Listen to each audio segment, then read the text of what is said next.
I searched about the pictures related to the grunge and the leaks from different websites like texture.com, Google, and even you can use AI nowadays, so it's okay. You need gather some resources like this.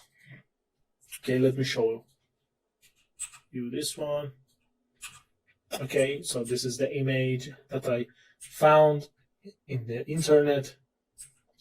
So the main goal here is to create a mask, a unique mask from these pictures, and use it in the texturing process.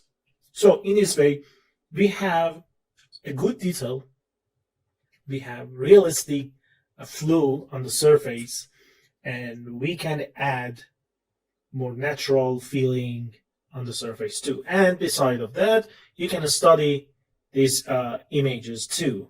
You know, we create this kind of transition for the rust, right? So we can learn how to texture, we can found the logic, we can use the image for the mask creation, and etc. So how we can convert these images to the mask? It's so simple. We just need to open this image in Photoshop, okay? And I'm going to show you the basic stuff, okay? So for the basic stuff, it means it would be like other methods, other techniques that require your knowledge in Photoshop. But here I'm going to show you the basic and the fundamental way. So we open the image. We are going to add a black and white filter, okay? And we play with these sliders. Okay, so we get this result. And after that, I'm going to create a new layer and put it down here. And let's paint the layer or fill up the layer with the color. And the color is white. So this is the result after this part. And now I'm going to add invert filter here. And now this is the mask that I'm looking for. Okay. And let's add levels. Okay. And play with this slider. And as you can see, we can control the result here. Same as a Substance Painter. So when you learn Substance Painter, you can use Photoshop very easy. You just need to understand the basics and the tools and the UI.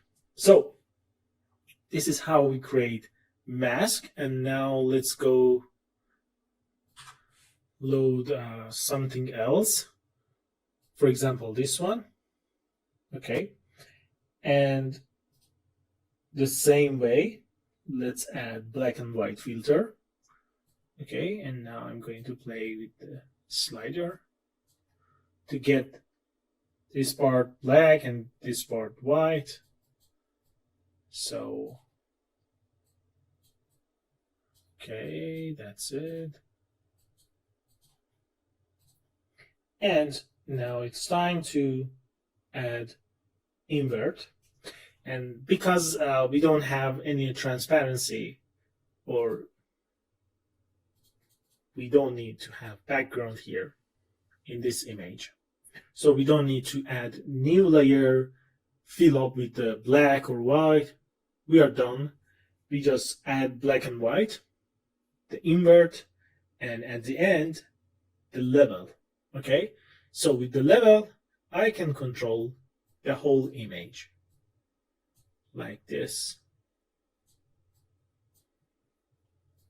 Okay, so this is the another mask. This is the first mask. And what happened when we finish with this mask creation? So let's go to the file, new, and I'm going to create a 2K mask here. Okay.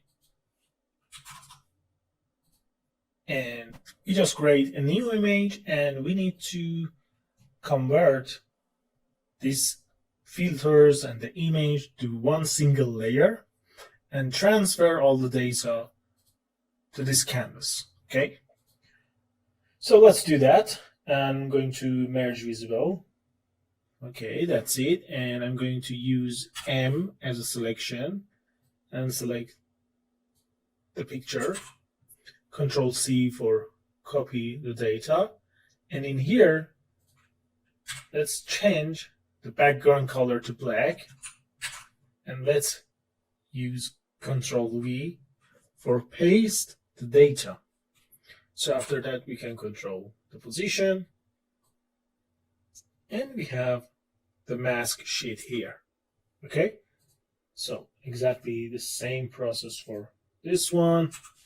Okay, yeah, we have this, and we are going to continue the process to create the mask sheet for ourselves. And I just create this mask before. Okay, so this is the sheet number 1, and this is the sheet number 2, and now going to use it inside Substance Painter. Very easy, and it's going to create so many great effects on the surface. So now let's go for the Substance Painter and start our process. Okay, now let's import the masks we create in Photoshop and import it to the project, these two. And how we are going to use that? Okay, let's go to the Rust. Let's add a paint layer. Okay, and in the paint layer, now I'm going to use the projection. Okay, so for the first one, let's use the second mask, and boom, we have this.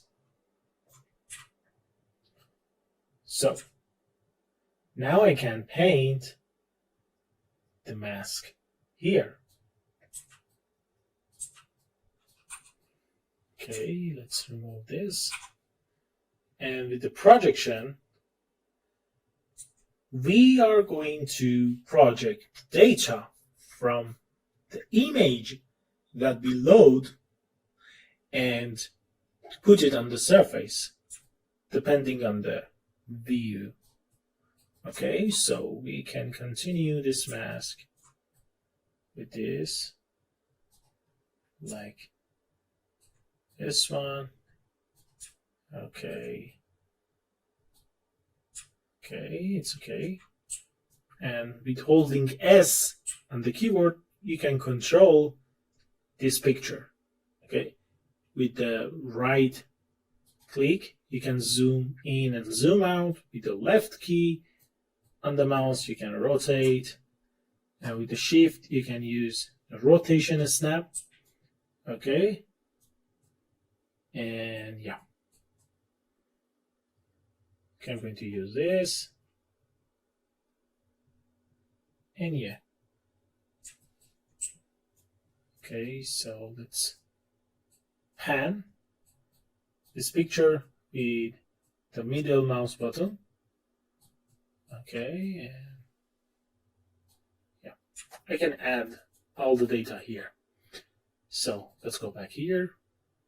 Let's load the Rust transition. Okay, it's okay. Let's go back this word. I think you can use the level to control the mask. Okay, like this.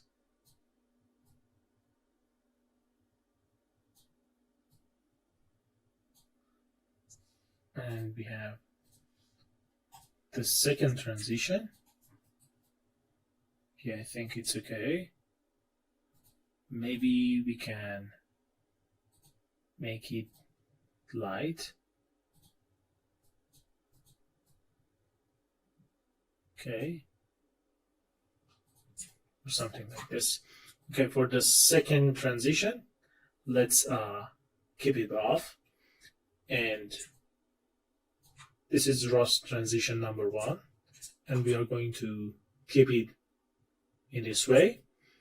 And this is the place that I'm going to stop the recording, okay, and put the mask on the surface with the same method, with the same images that we create. And after that, we can have a discussion about the rust transition, the dirt leaks, and all the stuff that we have in this material. Okay. After that, we are going to put the decals on the surface, okay, and move to the next material. So, in this part, the video is going to be stopped, and nothing fancy. I just play with the mask, change the mask, paint the mask, remove some area, and control that. And after that, you can see what's happening at the end. And we can discuss about that. So, let's go for the creating mask and finishing this material.